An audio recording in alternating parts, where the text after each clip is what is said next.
Christopher Columbus, नाम तो आपने सुना ही होगा। कहते हैं कि बहुत मशहूर एक्सप्लोरर था जिसने अमेरिका को ढूंढा। वो कहता है कि वो इस्लाम के खिलाफ जंग करने निकला हुआ था और इससे हम बाद में आएंगे। खैर, अमेरिका को ढूंढते हुए वो बहुत सफर करता है, पूरे के पूरे समुंदर पार कर जाता है, राइट। लेकिन क्या आप जानते हैं कि उसका ये सफर उसकी मौत के बाद रुक नहीं गया था। उसकी मौत के बाद भी उसकी लाश ने एक्चुअली इंग्लिश और उर्दू दोनों वाला बहुत सफ़र किया और उसी तरह समुंदर आर पार बहुत दफ़ा। ये कहानी है क्रिस्टोफर कोलंबस की लाश के बारे में। My mother will hate this video because of the word लाश। अस्सलाम वालेकुम, मेरा नाम है मिशा एंड वेलकम टू तारीखी टेल्स। ऑल्सो, अगर आप अभी तक यही सोच रहे हैं कि क्या मतलब इस्लाम के खिलाफ जंग करने निकला था, वेल मैं सीरियस हूँ।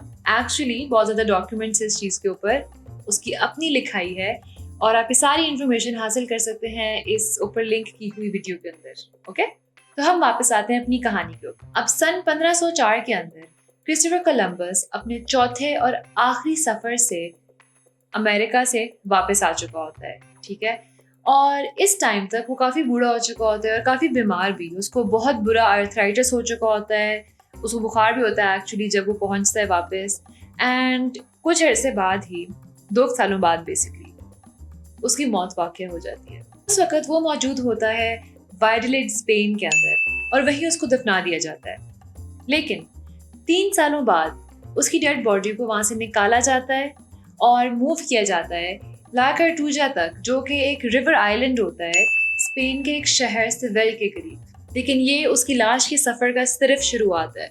1542 तक उसका बेटा डिएगो, वो भी मर चुका होता है, और अब उसकी जो छोड़ी गई विल होती है उसके अंदर वो ये हिदायत दे के गया होता है कि क्रिस्टोफर कोलंबस की और उसकी बॉडी, दोनों की बॉडीज़ को एक्चुअली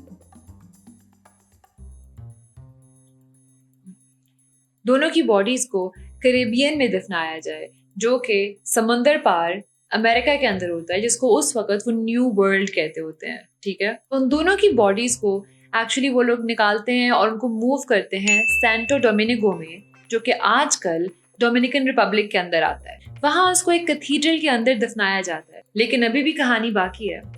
जैसे जैसे टाइम आगे बढ़ता जाता है, ये जो एरिया होता है सैंटो डोमिनिगो का, ये उस वक्त भी स्पेनिश एम्पायर के अंडर आता होता है। तो जो स्पेन है वो ही उस पर हुक्मरानी करता होता है और आहिस्ता आहिस्ता ये हिस्सा स्पेन के लिए कम से कम ज़रूरी होता जाता है।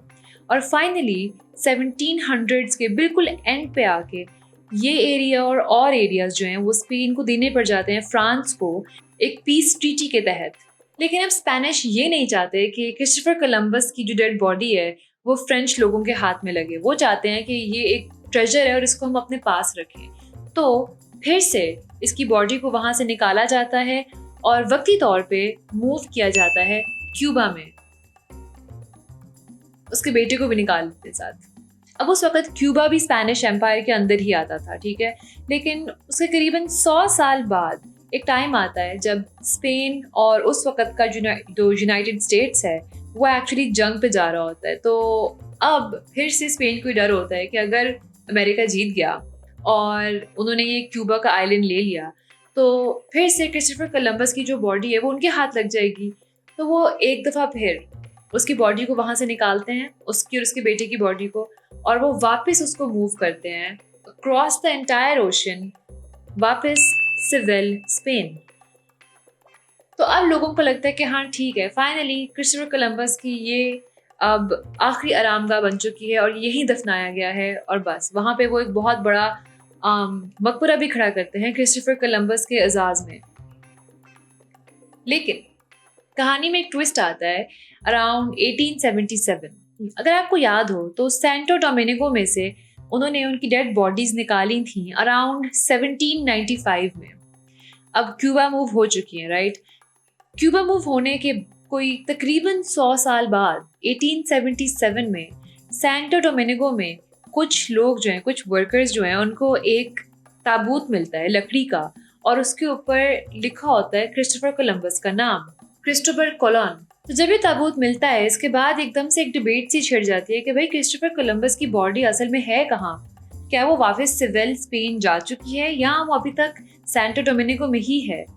तो होता ही है कि जो स्पेनिश गवर्नमेंट है वो एक्चुअली टेस्ट करती है जो वहाँ क्रिस्टोफर कोलंबस की रिमेन्स होते हैं, जो कि अब तक हड्डियाँ भी नहीं हैं, वो बस पाउडर बन चुका है। उसका डीएनए टेस्ट करते हैं और उसको कंपेयर करते हैं वो उसी के बेटे के डीएनए के साथ, जो कि वो भी पाउडर है उस वक्त। बिकॉज याद रखें कि वो 1500 समथिंग में मरा था और अब 1800s का भी एंड चल रहा है, ठीक है।